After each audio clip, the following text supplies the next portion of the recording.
What's up? Today we're going to be looking at groin injuries. The most common injury in freestyle is a groin injury. Naturally, freestyle puts a lot of pressure on this complex muscle group, so if you don't take care of yourself and take precautions, you could end up with a severe injury. Speaking from experience, I've had 2 severe groin pulls on my abductor on both legs. Put me out of freestyle for 6 months at a time. So I thought I would share with you my experience with these injuries, how I treated them, and how I returned to freestyle, because you'll most likely encounter a groin injury at some point if you train pretty hard. Quick disclaimer, obviously I'm not a doctor or a medical professional, I'm just talking about my experiences. If you do have a groin injury, you should seek professional medical advice. So there are varying degrees of groin injuries. Some will put you out for a few days and just make the muscle sore. Others can be much more serious and really weaken the muscle, putting you out for many months. Whenever you pull your groin, you will definitely feel it straight away, and it's important that you stop freestyling instantly. If you try and push through it and carry on freestyling regardless, you can experience lots of pain and it's just not worth it. What you need to do is go home and rest up. The first thing you need to do is apply ice to the injured area. Get an ice pack and wrap it in a towel or something which won't harm your skin when you apply it directly, and rest it there for up to 15 minutes at a time, a couple of times a day if possible, the first 72 hours. This will help alleviate the pain and also reduce any swelling, so it's definitely a good idea to do that, and it's critical that you do it as soon as you get injured. The next thing you want to do is give your groin some support, and a good way of doing that is by strapping it up. I've tried many things when it comes to groin injuries, and the thing that's really helped me the most is a groin strap.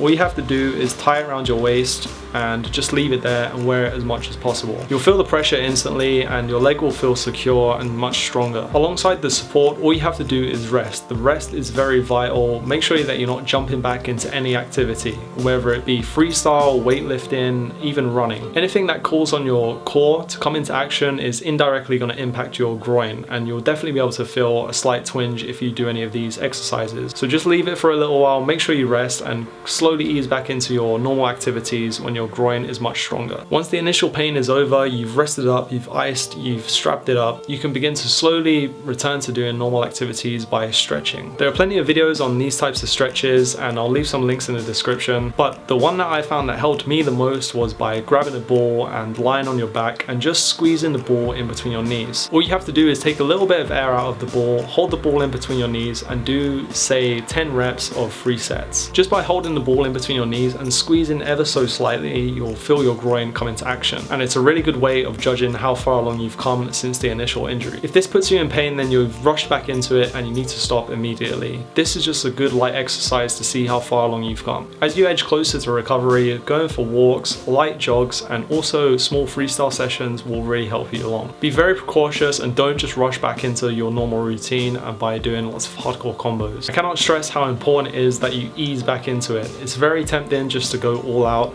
but even just by doing simple juggling will really put your groin under a little bit of pressure, and it will really help you. If you try and exert too much, then you're going to do yourself another injury. Another good product to use when you're returning to activities and also doing those stretches is Tiger Balm. It costs about £4 and it's just a little bit of ointment that you apply to the area. This will heat up the muscle and it makes a big difference.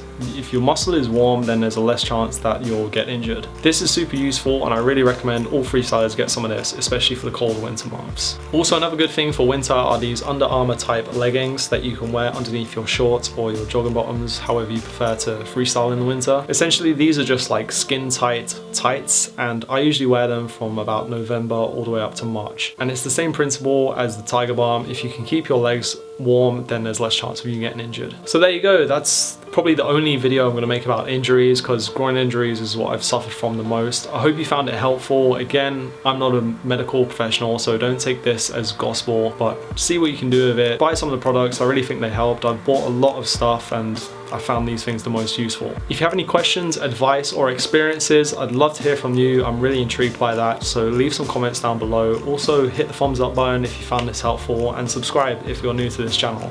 I'll be back again soon with some more freestyle tutorials, and until next time, take it easy. Peace.